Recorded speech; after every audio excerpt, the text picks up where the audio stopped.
Sir प्रणाम sir, दंडवत sir, दंडवत प्रणाम सर। प्रणाम प्रणाम प्रणाम। रामानुज जी शुरू करेंगे क्या आज? जी जी हाँ जी, सर। प्रणाम सर करता हूँ सर, मैं शुरू करता हूँ। प्रणाम प्रणाम प्रणाम। ठीक। बर्हापीडं नटवरवपुः कर्णयोः कर्णिकारं बिभ्रदवासः कनककपिशं वैजयन्तीं च मालाम् रन्ध्रान् वेणोरधरसुधया पूरयन् गोपवृन्दैर्वृन्दारण्यं स्वपदरमणं प्राविशद्गीतकीर्तिः। भगवान श्री राधा मुकुंद के चरणारविंद में सादर प्रणाम करता हूँ। इसके बाद आचार्य सेनापति महाप्रभु जी के चरणों में वंदन करता हूँ। इसके साथ ही इस प्रकल्प में सभी सुधी वृंद, स्निग्धजन, वैष्णवजन के युगल चरणों में प्रणाम करते हुए कल की कथा हम लोग जो श्रवण किए थे, 2 मिनट में मैं उसे जो है उन श्लोकों का पाठ करता हूँ। सर्वप्रथम राजा परीक्षित भगवान श्री सुखदेव जी से पूछते हैं, नंदः किम करोत् ब्रह्मन् श्रेय एव महोदयम् यशोदा च महाभागा पपौ यस्यास्तनं हरिः पितरो नान्वविन्देताम् कृष्णो दारार्भके हितं गायन्त्यद्यापि कवयौ यल्लोकशमलापहम्। इन दोनों श्लोकों में राजा परीक्षित प्रश्न करते हैं, जिज्ञासा करते हैं कि ऐसा कौन सा पुण्य नंद जी और यशोदा जी ने किया जिसका फल भगवान श्री कृष्ण के रूप में उन्हें प्राप्त हुआ। इसका उत्तर देते हुए भगवान श्री सुखदेव जी कहते हैं, द्रोणो वसूनां प्रवरो धरया सह भार्यया करिष्यमाण आदेशान् ब्रह्मणस्तमुवाचः जातयोर्नौ महादेवी भुवि विश्वेश्वरे हरौ भक्ति स्यात् परमालोके यजांजो दुर्गतिं तरेत्। इसकी व्याख्या आपने आचार्य चक्रवर्ती पाद की टीका से इतनी अच्छी व्याख्या की और बहुत सारी बातें हम लोगों को मालूम चली। परमा प्रीति की व्याख्या आपने बहुत सुंदर की और इस व्याख्या के क्रम में फलानुमेया प्रारंभ इत्यादि की भी चर्चा की। और एक बात और कि द्रोण एवं धरा ये जो है साधन सिद्ध हैं और नंद एवं यशोदा जी ये नित्य सिद्ध हैं। तो साधन सिद्ध की व्याख्या और नित्य सिद्ध की व्याख्या आपने की। उसी तरह भगवान की लीला भी नित्य है और नंद जी भी नित्य हैं, यशोदा जी भी नित्य हैं। इस प्रकार चक्रवर्ती पाद की टीका के आलोक में हम लोगों ने आपकी व्याख्या और आपकी कथा का श्रवण किया। इसके बाद अस्त्रित्युक्तस्य भगवान ब्रजे द्रोणो महायशाः जग्गी नंद इति ख्यातो यशोदा सा धरा भवत।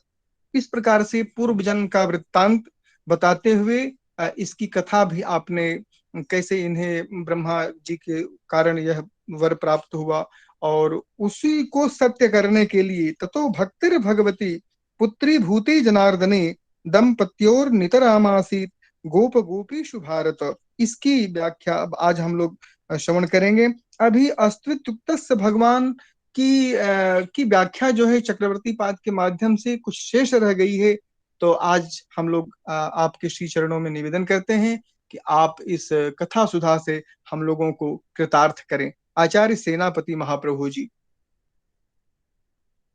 ओम अज्ञानतिमिरान्धस्य ज्ञानाञ्जनशलाकया चक्षुरुन्मिलितं येन तस्मै श्री गुरवे नमः।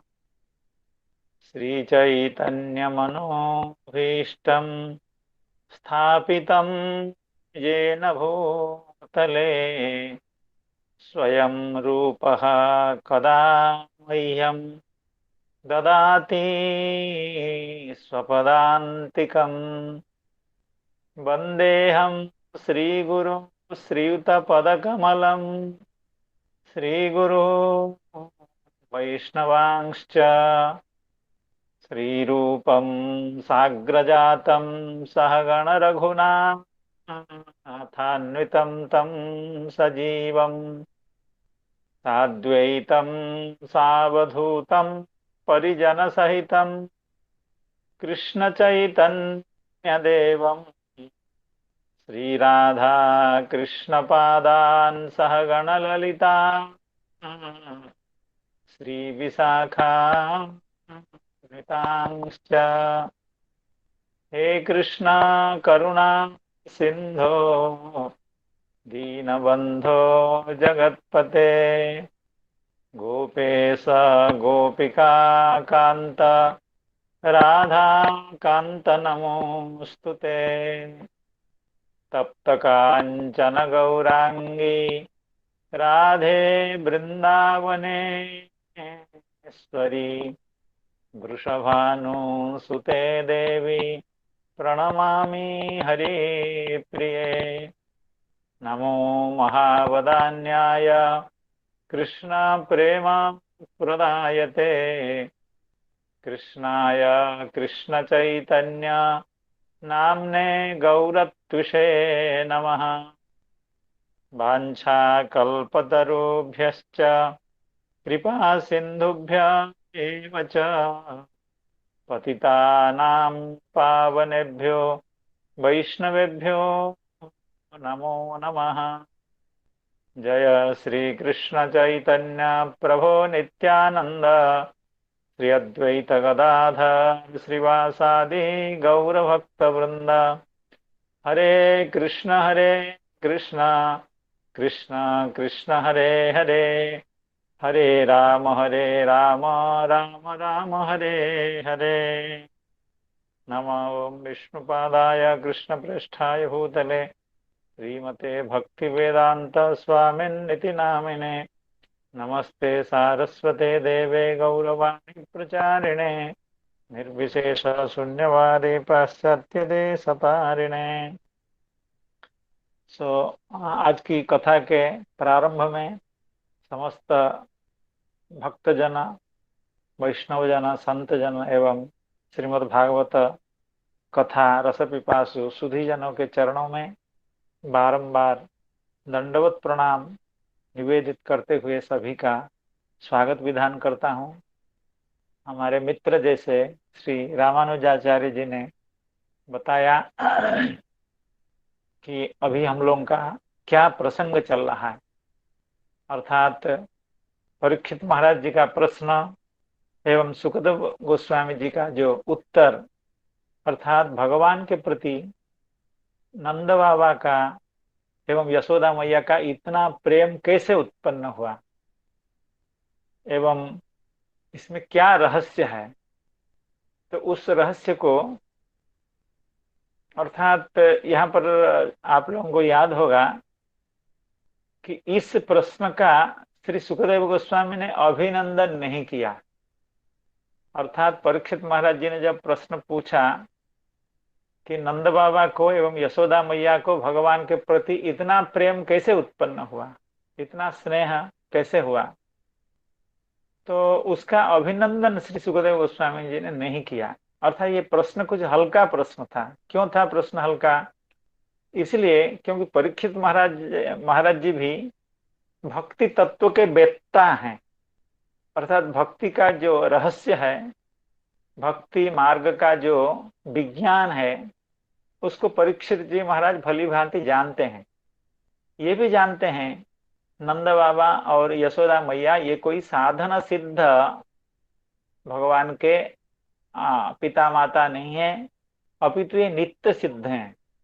तो नित्य सिद्धों में इस तरह का प्रेम होना स्वाभाविक है, क्योंकि भगवान उनके नित्य पुत्र हैं। नंद बाबा यशोदा मैया उनके नित्य पिता माता हैं। तो नित्य पिता माता के नित्य पुत्र के प्रति नित्य प्रेम होना ये स्वाभाविक है। तो उसमें प्रश्न की जरूरत नहीं थी। लेकिन जैसे आपने प्रश्न किया उसी तरह से परीक्षित जी महाराज जी ने जो उस उत्तर वैसे ही हल्केपन से उत्तर दिया, इसकी गंभीरता से पर सुखदेव गोस्वामी जी ने इसका उत्तर नहीं दिया। हल्के से उत्तर देने का क्या मतलब है? तो हल्के से उत्तर देने का मतलब यही था कि पूर्व जन्म में जो द्रोण एवं धरा, वसुओं में श्रेष्ठ जो द्रोण एवं धरा थे, वे ही नंद एवं यशोदा मैया के रूप में अवतीर्ण हुए एवं भगवान श्री कृष्ण को पुत्र के रूप में प्राप्त किया।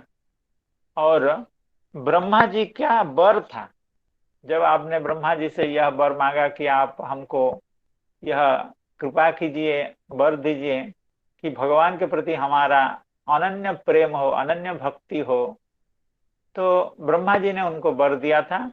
ब्रह्मा जी के वर के कारण द्रोण एवं धरा नंद एवं यशोदा के रूप में अवतीर्ण हुए।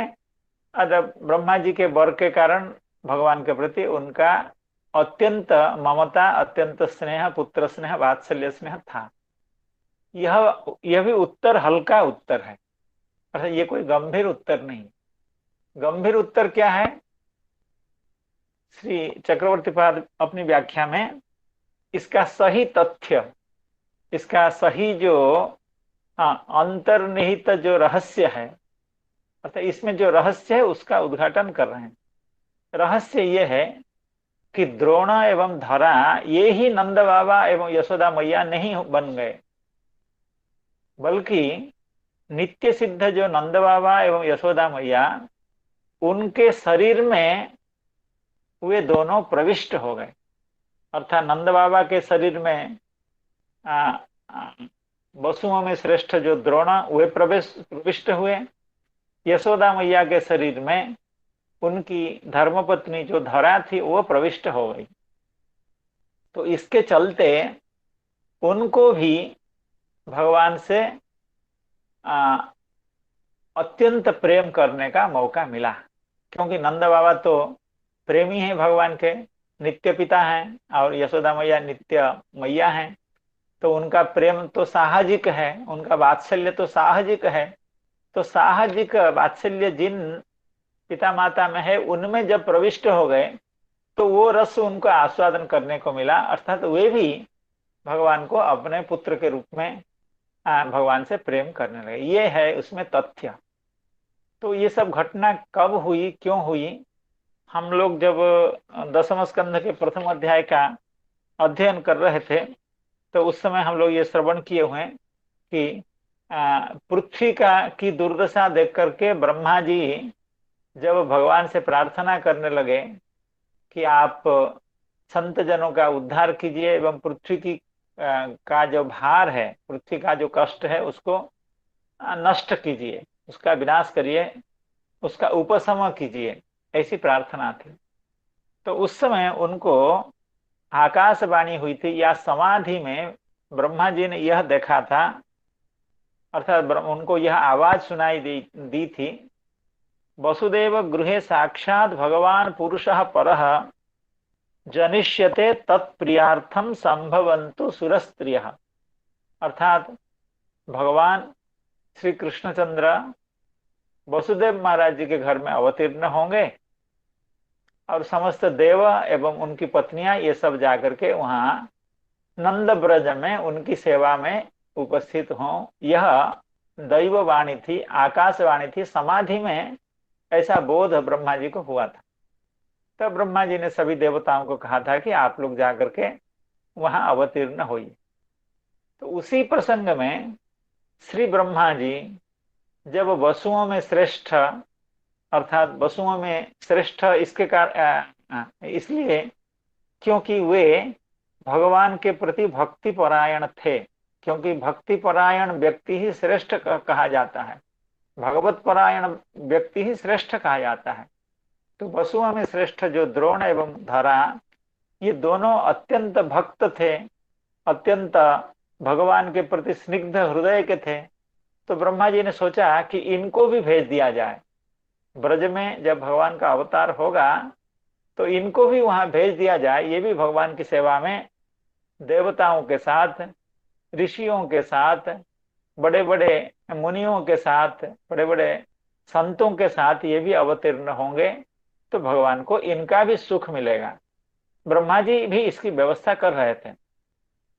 तो उसी प्रसंग में आ, जब द्रोण नामक वसुओं में श्रेष्ठ जो हैं उनको कहा गया, तो आप उस ब्रह्मा जी के आग्रह का मौका उठा करके आपने भी ब्रह्मा जी से कोई वर मांग लिया इस प्रसंग में।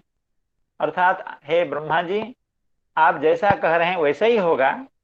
हम लोग ब्रज में जाकर के करिष्यमाण आदेशान, अर्थात ब्रह्मा जी का आदेश था कि भगवान गोविंद हैं, अर्थात भगवान गोवत्स प्रिय हैं, गोप्रिय हैं, गोविंद हैं। तो उनको सुख देने के लिए आप भी गोपालन आदि जाकर के वहां करिए और भगवान का साथ दीजिए, भगवान की सेवा कीजिए, भगवान जैसा करते हैं वैसे ही उनका अनुवर्तन करिए, ऐसा आदेश था।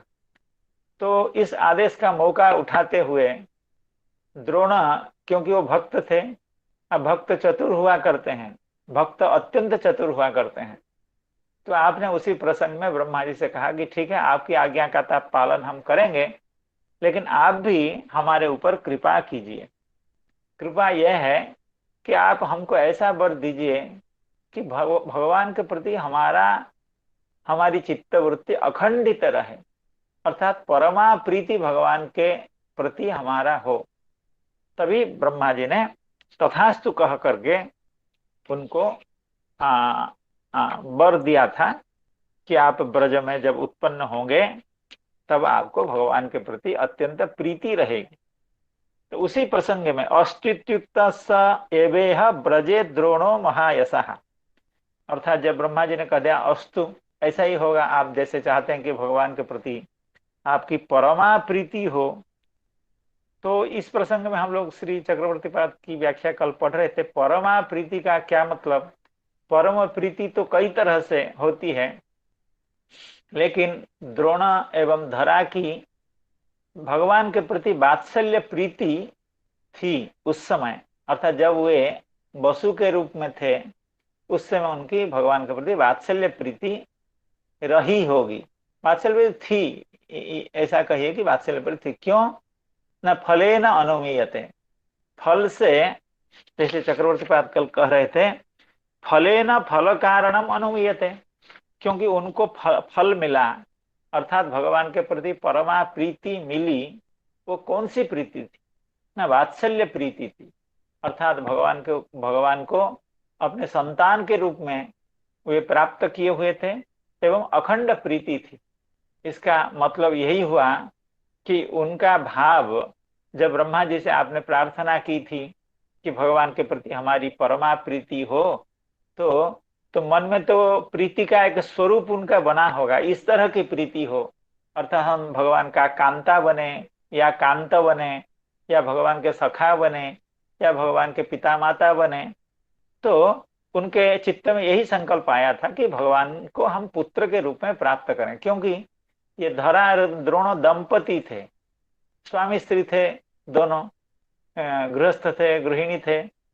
तो स्वाभाविक है कि उनको संतान की कामना रही होगी और उस समय वात्सल्य सुख की कामना रही होगी, तो उनके चित्त में वात्सल्य सुख की कामना थी।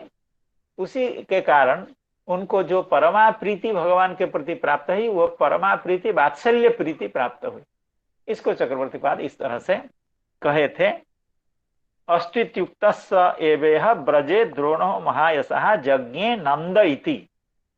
श्लोक से तो यही पता चलता है यज्ञे नंद इति, अर्थात वे जो द्रोण थे वही नंद उत्पन्न हो गए और जो धरा थी वही यशोदा के रूप में अवतीर्ण हुई।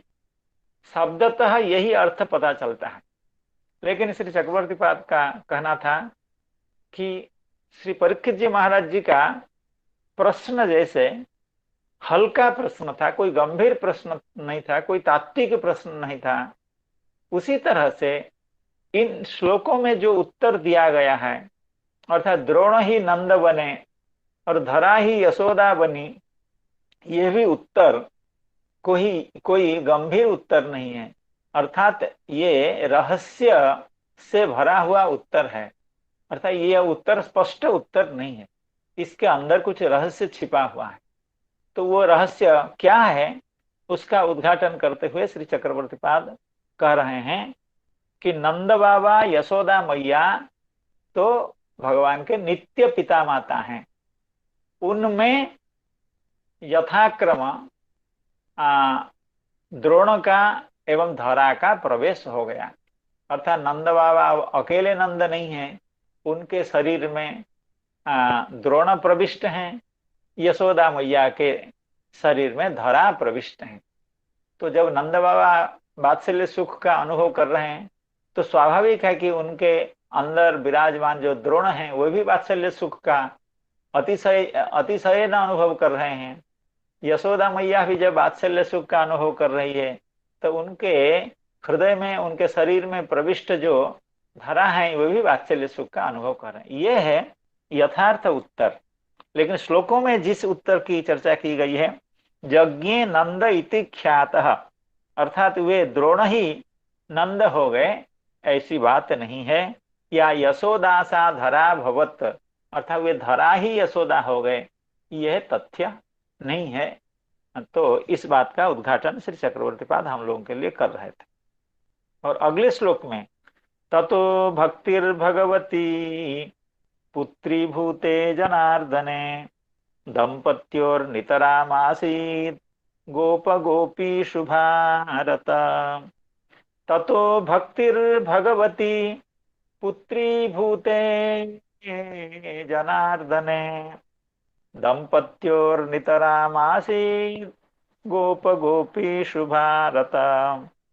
तो यहाँ दंपत्यो का मतलब है द्रोण एवं धरा, उनकी पुत्रीभूत जनार्दन, अर्थात पुत्र रूप में आप दोनों ने साक्षात न होते हुए परोक्ष रूप से जिस भगवान को पुत्र रूप में प्राप्त किया, उस जनार्दन भगवान के प्रति उनकी उस दंपति की प्रति प्रीति नितराम आसीत।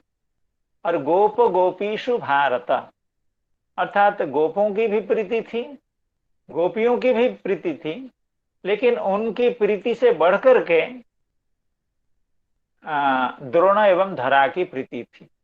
अर्थात नंद बाबा की प्रीति, यशोदा मैया की प्रीति की वर्णना यहाँ नहीं है।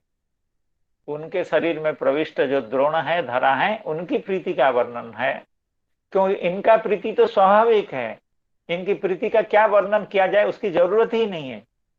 यही अभिप्राय श्री चक्रवर्ती पाद कह रहे थे कि नंद बाबा और यशोदा मैया की प्रीति भगवान के प्रति इतनी क्यों हुई और कैसे हुई, यह प्रश्न कोई अच्छा प्रश्न नहीं है, क्योंकि वो तो नित्य सिद्ध पिता माता है, उनकी प्रीति तो स्वाभाविक है।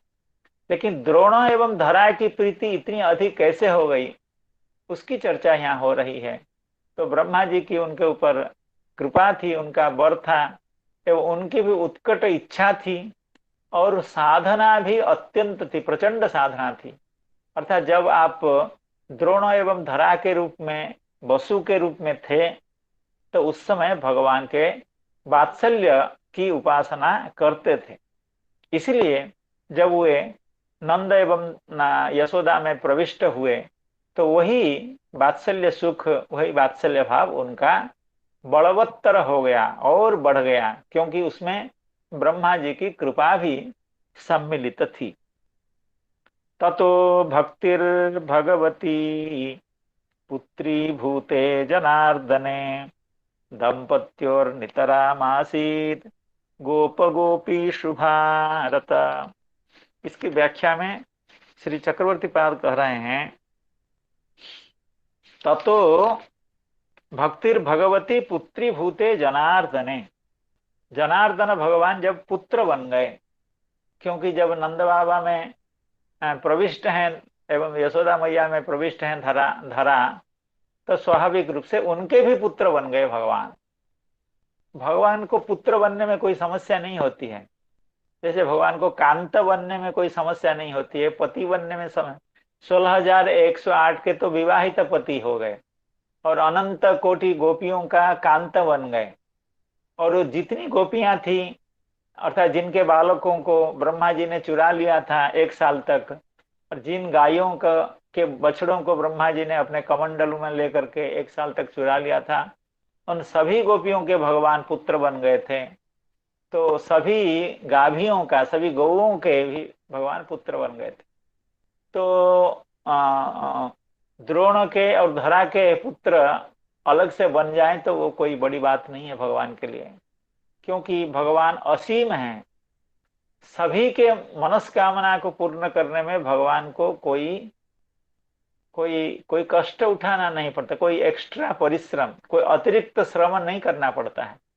केवल संकल्प मात्र से, यहाँ तक कि भगवान को भी संकल्प करने की जरूरत नहीं है। भगवान में जो सत्य संकल्पता शक्ति है, वे अहम अहमिकया, कि मैं कब सेवा करूं, मुझे कब सेवा का अवसर मिले, इस तरह से वे सेवा करते रहते हैं। इसलिए नंद बाबा यशोदा मैया के भगवान के पुत्र हैं, तो उसके साथ साथ द्रोण के एवं धरा के पुत्र बन गए, तो वो कोई आश्चर्य की बात नहीं है, बड़ी बात नहीं है। ततो भक्तिर्भगवती पुत्री भूते जनार्दने, ये जनार्दन भगवान जब पुत्र हो गए, जनार्दन शब्द की श्री चक्रवर्ती पाद 2-3 अर्थ कर रहे हैं। गोपी जनान प्रेमणा अर्दयति अर्थात पीड़यति, अर्थात जो गोपी जनों को प्रेम से अर्थात अपने भाव से, अपने प्रेम से, प्रीति से, आनंद से, मजाक में गोपी जनों को भगवान खूब पीड़ा देते थे। क्योंकि कभी उनका आंचल खींच लेना, कभी चोटी खींच लेना, इससे पहले हम लोग सब श्रवण किए हुए हैं। और कभी कभी विवाह प्रस्ताव भी दे देना, इस तरह से चिढ़ाते थे। उससे गोपियां भी आनंदित होती थीं। और भगवान तो आनंद सागर हैं ही, आनंद के स्वरूप हैं, आनंद समुद्र हैं। कोई भी आनंद, उनकी आनंद समुद्र में ज्वार भटा आ जाते थे। जब भक्तों के साथ वे लीला करते हैं, इस तरह की लीला, भगवान अति आह्लादित होते हैं। तो इसलिए जनार्दन है, अर्थात गोपी जनान प्रेमणा अर्दयति अर्थात पीड़यति। एक बात यह हो गई। दूसरी बात है नवनीत चौर्यादि उपद्रवे ही उद्वेजयति, घर से चोरी कर लेना, बछड़े को खोल लेना असमय में, वत्सान मुंचन क्वचिद असमय, और उनके बच्चों को सताना, किसी को दंताघात करना, किसी को नखाघात करना, किसी को पदाघात करना। तो इस तरह की जो दुष्टता भगवान कर रहे थे, उससे भी गोपीजनों को वे अर्दित कर रहे थे। तो गोपीजनान अर्दयति प्रेमणा पीड़यति, किंबा उनके घर से चौर्यादि उपद्रवे ही उद्वेजयति, उनको उद्विग्न करते थे, उनको चिंता देते थे। इसलिए भगवान जनार्दन है। एक तीसरा अर्थ है स्तन्य रसम याचमान। अर्ध धातु का जैसे अर्थ है पीड़ा देना, उसी तरह से याचना करना अर्थात प्रार्थना करना अर्थात चाहना, ये भी अर्ध धातु का एक अर्थ है। अर्ध याच्यायाम याचने ऐसा कुछ है। तो स्तन्य रसम याचमाने अर्थात यशोदा मैया को बार बार स्तन्यपान करने के लिए भगवान कहते थे, अर्थात रोते थे, अर्थात चाहते थे, उनके पास प्रार्थना करते थे। और पुत्र की प्रार्थना कैसे होती है? रोना, चिढ़ जाना, क्रुद्ध हो जाना, इस तरह से स्तन्यपान करने के लिए यशोदा मैया से मैया को भगवान बार बार उत्साहित कर रहे थे। तो ये भी जनार्दन शब्द का एक अर्थ है। और श्री बलदेव विद्याभूषण प्रभु जनार्दन शब्द का एक चौथा अर्थ कर रहे हैं, जनै ही अर्द्यते याच्यते। अर्ध धातु का अर्थ याचना है, अर्थात प्रार्थना करना, कुछ प्राप्त करने की कामना करना। तो भगवान जैसे प्रार्थना करते हैं मैया से स्तन्यपान करने के लिए, उसी तरह से भक्तजन अपनी मनस्कामना पूर्ण करने के लिए भगवान से प्रार्थना करते हैं, यह तो प्रसिद्ध है ही है। तो उस तरह का भी अर्थ है जनै ही अर्द्यते, अर्थात लोगों के द्वारा, भक्तजनों के द्वारा अर्द्यते अर्थात याच्यते अर्थात वांछितानि अयम, अर्थात जो भगवान अपने भक्तजनों के द्वारा वांछित वस्तु को प्राप्त करने के लिए अर्द्यते माने याच्यते अर्थात प्रार्थित होते हैं, तो वे भी जनार्दन हैं। तो इस तरह से जनार्दन शब्द के अनेक अर्थ बताए गए हैं। तो ऐसे जो जनार्दन भगवान हैं उनके प्रति ये जो धरा एवं द्रोण उनकी प्रीति नितराम आसीत, नितराम आसीत अर्थात अतिशयन आसीत। गोप गोपी शुभारत, यहाँ जो गोप गोपी शुभारत, इसका एक चक्रवर्ती पाद अपनी एक व्याख्या दे रहे हैं। गोप गोपी शुभारत, इसका यह मतलब हुआ गोपाः गोप्यश्चापि द्रोणधरयोः अनुवर्तिनः तादृश साधनवन्तः पूर्वजन्मनि आसन्निति ज्ञापितम्। अर्थात ये जो नंद बाबा के गोकुल में, ब्रज में जितने गोप गोपी हैं, ये सभी भगवान के भक्त हैं। इसमें से कुछ तो नित्य सिद्ध हैं, कुछ देवता हैं, कुछ ऋषि महर्षि हैं, इसकी चर्चा पहले हुई है। कई तरह के भक्त इसमें होते हैं। श्री चक्रवर्ती पाद का कहना है इस श्लोक में जो लिखा है गोप गोपी शुभारत तयोः नितराम भक्ति ही आसीत, अर्थात इनका कहना है, श्री चक्रवर्ती पाद का कहना है, जब ये द्रोण एवं धरा के रूप में थे अर्थात वसु के रूप में जब थे, तो वे भी कुछ संपन्न थे, यानी कुछ अधिकार परायण थे, अधिकारी थे, उनके पास कुछ अधिकार था। तो उनके भी बहुत लोग अनुगत थे। जब वसु के रूप में द्रोण थे एवं उनकी पत्नी धरा थी, वे अधिकार संपन्न थे। उनके जो अनुगत थे वे भी भगवान से उसी तरह से वात्सल्य प्रेम करते थे। अर्थात श्री चक्रवर्ती पाद का कहना है ये जो कुछ गोप गोपी ऐसे हैं जो द्रोण एवं धरा के अनुयायी थे पूर्व जन्म में, वे आकर के ब्रज में अवतीर्ण हुए। तो जब धरा एवं द्रोण ये दोनों जब वसु के रूप में थे, उस समय भगवान के प्रति उनका वात्सल्य प्रेम था, और उनके जो अनुगत थे उनका भी वात्सल्य प्रेम था भगवान के प्रति। तो जब इन दोनों का अवतार हुआ ब्रह्मा जी के वर से, अब जब इनको ब्रह्मा जी के वर से भगवान के प्रति वात्सल्य प्रेम की प्राप्ति हुई, उस समय उनके जो अनुगत थे वसु के रूप में जब थे, उस समय जो उनके अनुगत थे वे भी ब्रज में आकर के गोप एवं गोपी के रूप में अवतीर्ण हुए। इसलिए श्लोक में कहा गया है दंपत्योर्नितरामासीत् गोप गोपीषु भारत। श्री चक्रवर्ती पाद कह रहे हैं गोपाः गोप्यश्चापि द्रोणधरयोः अनुवर्तिनः तादृश साधनवन्तः, अर्थात वसु के रूप में द्रोण एवं धरा इन दोनों ने भगवान को पुत्र रूप में या प्राप्त करने के लिए या वात्सल्य भाव को प्राप्त करने के लिए बहुत साधन किए थे। तो उनके जो अनुगत थे उन लोगों ने भी भगवान को वात्सल्य भाव से प्राप्त करने के लिए अनेक साधन किए थे। इसलिए ये सब साधन सिद्ध हैं, और उनमें सबसे श्रेष्ठ थे द्रोण एवं धरा। ब्रह्मा जी की विशेष कृपा उनके ऊपर हुई थी, क्योंकि ब्रह्मा जी भगवान के परम भक्त हैं, उनकी कृपा थी। उसके कारण वे दोनों आकर के नंद बाबा एवं यशोदा मैया के शरीर में प्रविष्ट हो गए। तो जो सुख नंद बाबा यशोदा मैया को भगवान को पुत्र रूप में प्राप्त करने से मिलता था, वही सुख उन दोनों को भी मिलने लगा। इस तरह की चर्चा यहाँ है। गोपाः गोप्यश्चापि द्रोणधरयोः अनुवर्तिनः तादृश साधनवन्तः पूर्वजन्मनि आसन इति ज्ञापितम्।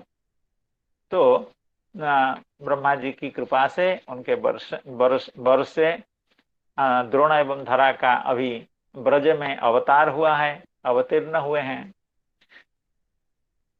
तो उनको जब ब्रह्मा जी का वर है, सब समय भगवान श्री कृष्णचंद्र क्या करते हैं, उनके जो बड़े बड़े भक्त हैं उनके भक्तों की बात को वे सही प्रमाणित करते हैं। सही प्रमाणित करते हैं अर्थात उनके भक्त अगर किसी को कोई वर दे देते हैं तो वो वर कैसे सफल हो, वो वर कैसे वास्तवायित हो, वो वर कैसे जिसको दिया गया है उसका फल कैसे मिले, उसके लिए भगवान भी अपना कमर कस लेते हैं, भगवान भी उसमें कंधा लगा देते हैं।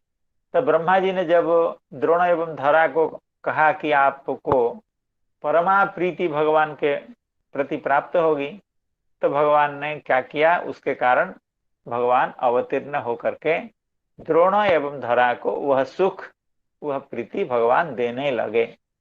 इसी बात को अगले श्लोक में कहा जा रहा है, कृष्णो ब्रह्मण आदेशम सत्यम कर्तुम ब्रजे विभुः सह रामो वसंश्चक्रे तेषां प्रीतिं स्वलीलया। कृष्णो ब्रह्मण आदेशं सत्यं कर्तुं ब्रजे विभुः सह रामो वसंश्चक्रे तेषां प्रीतिं स्वलीलया।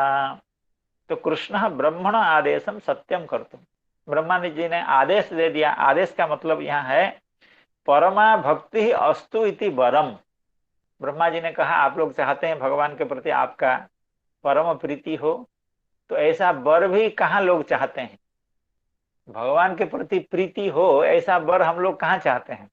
हम लोग तो यही चाहते हैं संसार के प्रति प्रीति हो, संसार की वस्तुएं हम लोगों को प्राप्त हो, संसार की पद पदवियां हमको प्राप्त हो, सम्मान प्राप्त हो, पैसा प्राप्त हो। लेकिन भगवान का वर हम चाहते कहाँ हैं, कब किसी से तो चाहते नहीं कि आप कृपा करिए कि हमको भगवान मिल जाएं। लेकिन हे द्रोण हे धरा, आपकी बुद्धि अत्यंत व्यवस्थित बुद्धि है, क्योंकि भगवान के प्रति आप प्रीति चाहते हैं, तो तथास्तु। कृष्णो ब्रह्मण आदेशम, तो ब्रह्मा जी का यह जो तथास्तु वचन अर्थात यह वर देने का जो संकल्प, उसको पूरा करने के लिए, उसको सही प्रमाणित करने के लिए, उसको यथार्थ करने के लिए कृष्णो ब्रह्मण आदेशम सत्यम कर्तुम ब्रजे विभु, इसलिए भगवान ब्रज में अवतीर्ण हुए।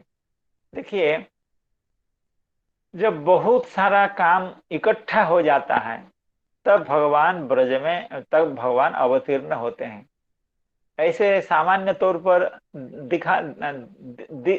ऐसे दिखता है कि सज्जनों का कल्याण करने के लिए, दुर्जनों का विनाश करने के लिए भगवान का अवतार होता है।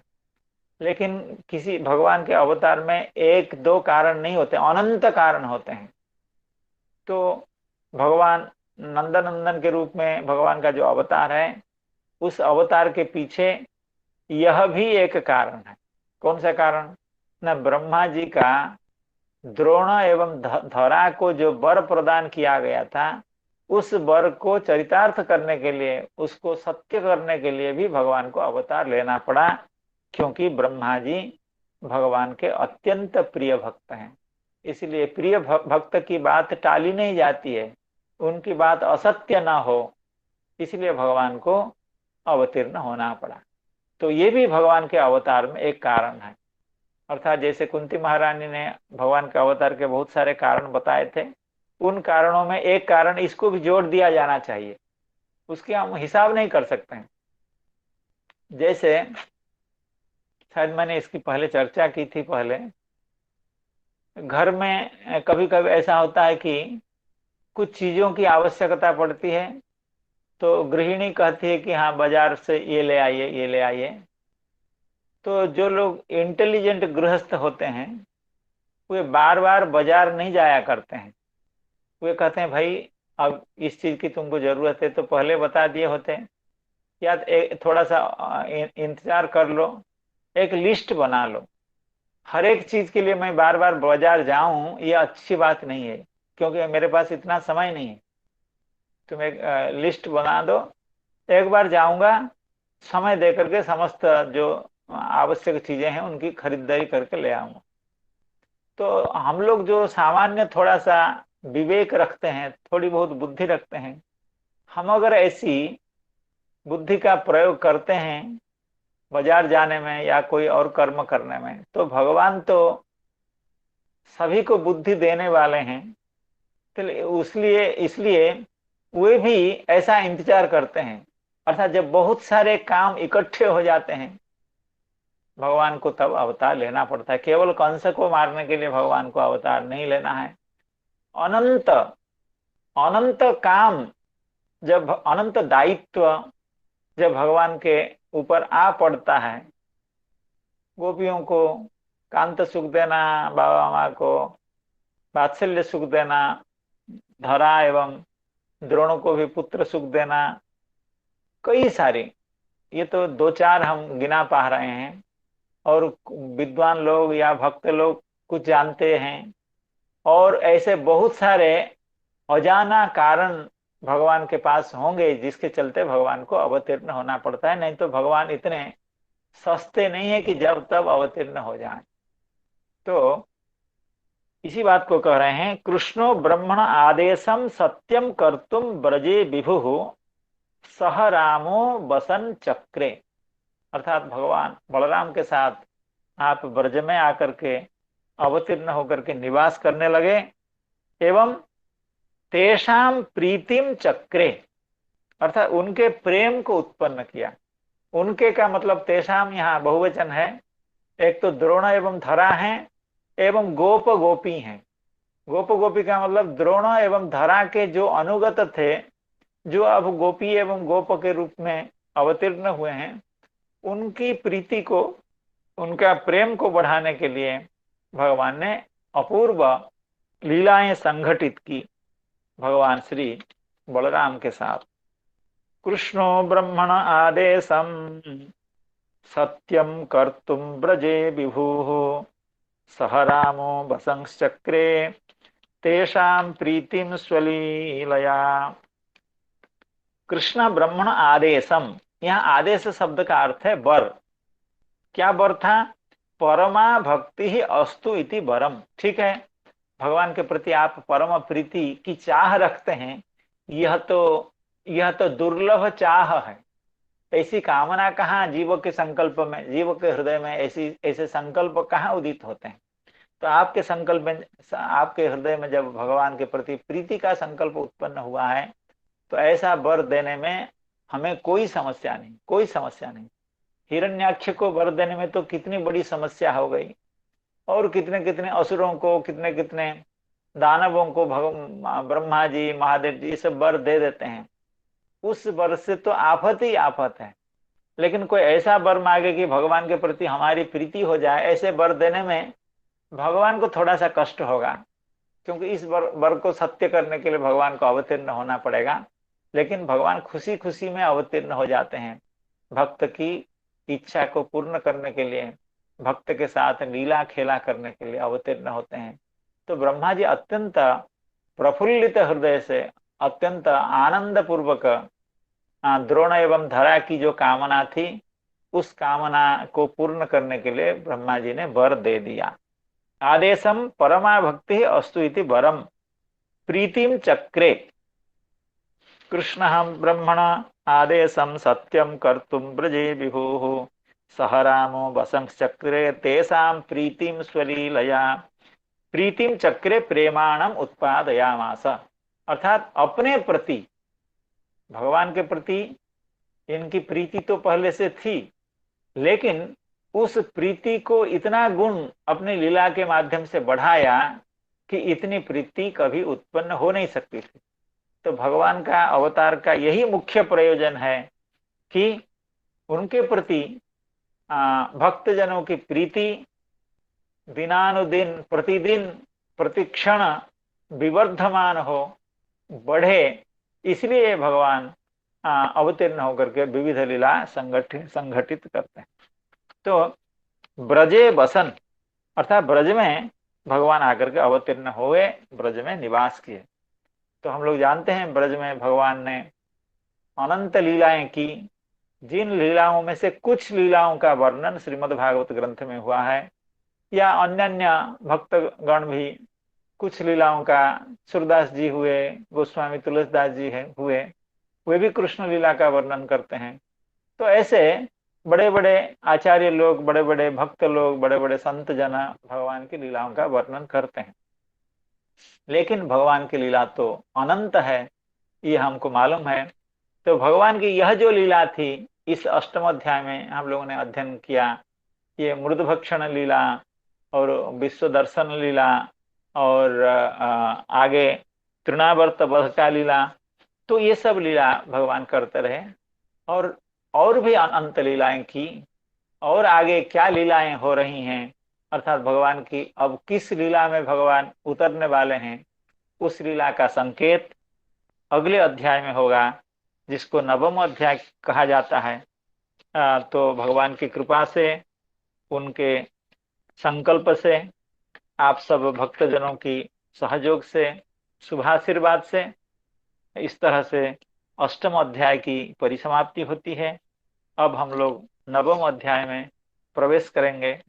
एवं नवम अध्याय अत्यंत रमणीय अध्याय है, क्योंकि भगवान की जो अपूर्व लीला, अद्भुत लीला का वर्णन यहाँ हुआ है, ऐसी लीला होती नहीं है प्रायतः। क्योंकि अभी तक जो लीला थी उसमें भगवान अपना ऐश्वर्य का प्रदर्शन करते रहे, अर्थात उस ऐश्वर्य को नंद बाबा, यशोदा मैया भले न स्वीकार करें, लेकिन भगवान ने ऐश्वर्य तो दिखाई दिया। पूतना का वध करके, तृणावर्त का वध करके, सकट भंजन करके और विश्वरूप का दर्शन करके भगवान की जो ऐसी शक्ति है, जो ऐश्वर्यमयी शक्ति है, वह शक्ति तो अपना अपना काम तो दिखाती रही। लेकिन अभी जो लीला हम वर्णन करते हैं, इसमें भी ऐश्वर्य का बोध होगा, लेकिन यह लीला भगवान की भक्त वात्सल्य में पर्यवसित है। अर्थात भगवान भक्त से कितना प्रेम करते हैं, कितना प्रेम करते हैं। कोई भक्त अगर हठ कर ले कि मैं भगवान को बांध दूंगा, किसी खंबे से, किसी पेड़ के साथ भगवान को बांध दूंगा, उदूखल से बांध दूंगा, तो भगवान इस तरह के संकल्प को पूरा करते हैं, भक्तजन के इस तरह के संकल्प को पूरा करते हैं। तो वही विषय नवम अध्याय का है, प्रसिद्ध विषय है दाम बंधन लीला। दाम के द्वारा, रज्जु के द्वारा मैया यशोदा ने भगवान को उदूखल में बांध दिया, यही लीला नवम स्कंद का विषय है। इस प्रसंग में श्री श्रीधर स्वामी पाद कह रहे हैं, नवमे पय उद्रिक्तौ गत्वा गोप्य तत्कृतं विलोक्य भांडभंगादि कृष्णम दामना बबंधतम। अर्थात यशोदा मैया दो काम कर रही थी, इधर दधि मंथन कर रही थी और उधर चूल्हे में दूध भी उबल रहा था, एक साथ दो काम कर रही थी। तो उस समय जब पय उद्रिक्त, अर्थात दूध में चढ़ाया, चूल्हे में चढ़ाया हुआ दूध जब पात्र से बाहर निकलने लगा, उस समय मैया भगवान को स्तन्यपान करा रही थी। भगवान को नीचे रख करके उस दूध को चूल्हे से निकालने के लिए चल पड़ी। तब भगवान नाराज हो गए।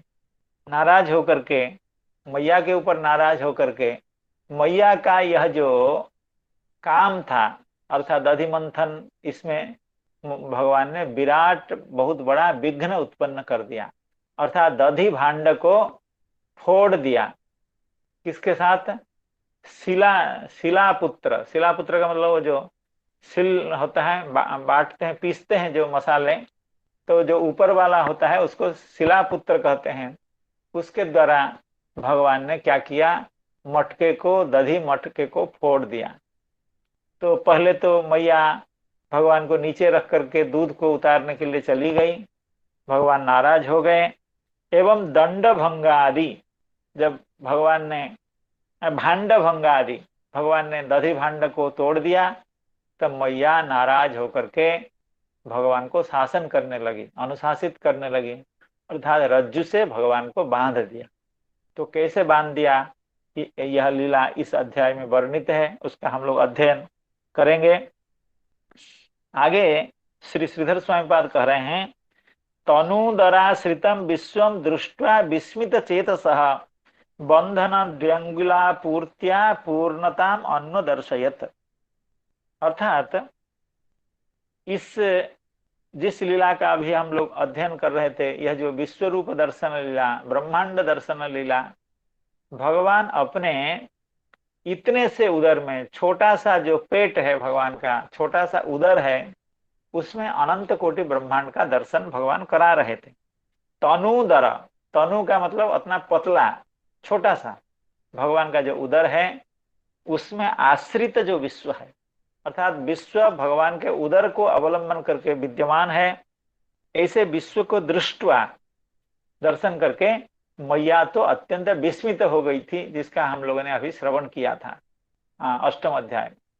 तो ऐसी जो मैया है, जो अत्यंत चकित हो गई थी भगवान के छोटे से उदर में अनंत कोटि ब्रह्मांड का दर्शन करके, भगवान उसी विस्मित मैया को ऐसी भी लीला करके अपने उदर की, अपने पेट की, अपने शरीर के मध्य भाग की असीमितता का भी बोध करा रहे हैं। असीमितता अर्थात भगवान का उदर कोई छोटा नहीं है, ये कोई ये कोई इतना सूक्ष्म नहीं है, इतना लघु नहीं है, ये तो बहुत बड़ा ही है। उसका पता कैसे चलेगा ना, जब रज्जु से बांधने पर भी भगवान का वो जो रज्जु है वो छोटा पड़ जाता था। भगवान के कटी प्रदेश को, भगवान के शरीर के मध्यम प्रदेश को जब मैया उदुखल से बांधना चाहती थी, तो हर बार वह जो रज्जु, वो जो रस्सी थी, वो छोटी पड़ती थी। एक रस्सी के साथ दूसरी रस्सी को मैया जोड़ देती थी, वो भी 2 अंगुल की छोटी पड़ जाती थी, तीसरा जोड़ती थी। इस तरह से मैया जोड़ती गई, लेकिन भगवान को बांधने में समर्थ नहीं हुई। लेकिन आगे कृपया आसीत स्वविन दृष्ट्वा परिश्रमम कृष्ण कृपया आसीत स्वबंधने, भगवान अपनी कृपा से मैया यशोदा के द्वारा बंध गए। इस लीला की यहाँ चर्चा है।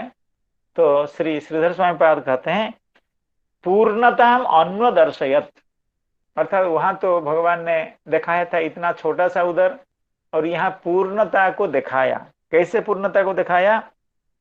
बंधन द्व्यंगुला पूर्त्या, अर्थात हर बार 2 अंगुल की रस्सी छोटी पड़ती थी, क्योंकि भगवान अपनी पूर्णता को इस तरह से दिखाए कि जो परिपूर्ण वस्तु होता है, परिपूर्ण पदार्थ होता है, अर्थात व्यापक पदार्थ होता है, उसको रस्सी से बांधा नहीं जाता है। हम लोग चाहे लाख कोशिश कर लें, लेकिन हम लोग काल को, दिशा को, आकाश को बांध नहीं सकते हैं, क्योंकि ये असीम पदार्थ हैं। तो उसी तरह से ये तो उदाहरण के लिए हैं, लेकिन भगवान की जो पूर्णता है, ये आकाश आदि से इसकी, भगवान की पूर्णता, भगवान की महत्ता कहीं अधिक है, तो उनको भी बांधा नहीं जा सकता है। इस चीज का बोध हो गया मैया को, जब मैया रस्सी से बांधना चाहती। एक और तो भगवान के उदर की सूक्ष्मता, अत्यंत लघुता, और दूसरी ओर की उनको इतनी भी रज्जु के जोड़ने के बाद भी भगवान का न बंध जाना, यही भगवान की पूर्णता का लक्षण है। तो इस तरह से श्रीधर स्वामीपाद इस 9वें अध्याय के उपक्रम कर रहे हैं। श्री चक्रवर्ती पाद भी बहुत अच्छा उपक्रम कर रहे हैं, उसका भी श्रवण कर लेते हैं। निषिध्य मंथनम पीत्वा स्तनम चा तृप्तिमान क्रुधा भांडम भित्वा द्रुतो मात्रा नवमे बद्ध ईश्वर, अर्थात भगवान बंध गए, यह चरित्र तो मुख्य है इस अध्याय का। क्या? भगवान के बाल्य लीलाओं में सर्वश्रेष्ठ लीला यह है कि भगवान बंध गए। कैसे? निषिध्य मंथनम पीत्वा, अर्थात जब भगवान सज्जा से उठ करके आए तो मैया दधि मंथन कर रही थी। मैया ने कहा, भगवान ने कहा, मैया मुझे भूख लगी है, तुम ये दधि मंथन का काम बाद में कर लेना, पहले मुझे स्तन्यपान कराओ। तो निषिध्य मंथनम, भगवान ने बरबस उस मथानी को, मंथन दंड को दोनों हाथ से पकड़ लिया। तो मैया विवश हो गई। मैया मंथन को छोड़ करके अपने गोद में भगवान को लेकर के उनको स्तन्यपान मैया ने कराया। निषिध्य मंथनम अर्थात भगवान ने मंथन को रोक दिया हठता पूर्वक। पीत्वा स्तनम चा तृप्तिमान, मैया ने स्तन्यपान तो कराया लेकिन अभी भगवान को तृप्ति नहीं हुई थी, भगवान का पेट अभी भरा नहीं था, भगवान की क्षुधा अभी पूरी नहीं हुई थी। तो क्या मैया ने भगवान को नीचे रख करके उस चूल्हे में जो दूध उबल रहा था, जो उफान आ रही थी दूध में, उस दूध को उतारने के लिए मैया वहां चली गई। तो उसी बात को श्री चक्रवर्ती पाद भी कह रहे हैं, भांडम भित्वा, भांड का, दधि भांड का भांड को तोड़ दिया भगवान ने। तो द्रुतः मात्रा अर्थात मैया बांधना चाहती थी, भगवान भाग रहे थे, मैया भी उनके पीछे पीछे भाग रही थी। तो आगे कह रहे हैं, चौर्य क्रोधादि मत जीवान गुणैर बद्धैव रोदये है, चौर्य क्रोधादिमान मात्रा बद्धस्तम कृष्ण रोदिसी। चक्रवर्ती पाद भगवान को देख रहे हैं कि भगवान उस उलूखल में बंधे हुए हैं एवं रो रहे हैं, एवं दोनों कर कमलों से दोनों नयन कमलों को घीस रहे हैं, जैसे रोने के समय में जैसे बच्चे करते हैं। तो भगवान के नेत्र में लगा हुआ जो कज्जल है वो धूल करके भगवान के कपोलों में आकर के गिर रहा है, नीचे गिर रहा है। इस दृश्य का श्री चक्रवर्ती पाद दर्शन कर रहे हैं। दर्शन करते हुए श्री चक्रवर्ती पाद कह रहे हैं, हे कृष्णा, इस जगत को रुलाने वाले तुम हो। इस जगत में जो भी चौर्य करता है, जो भी चोरी करता है एवं क्रोध करता है, तो ऐसे सब लोग रोते हैं समय आने पर। अर्थात जो कुकृत्यों में, अर्थात ये जो राजसिक कर्म है, चोरी करना या क्रोध करना, ऐसा जो करता है वो कभी ना कभी जीवन में रोता है। और इसलिए तुम भी रो रहे हो। क्यों? तुमने चोरी की, अर्थात तुम जाकर के सभी के घर में मक्खन चोरी कर रहे थे एवं नाराज हो रहे थे। क्यों? मैया ने दूध पिलाने में देरी कर दी तो नाराज हो गए। तो इस तरह, और मैया तुमको नीचे रख करके जब दूध उतारने चली गई तब भी नाराज हो गए। अर्थात तुम्हारा भी जो क्रोध है एवं तुम जो यह चोरी प्रवृत्ति अकार्य कर रहे हो, उसके चलते हे भगवान, हे कृष्ण, तुमको आज रोना पड़ रहा है।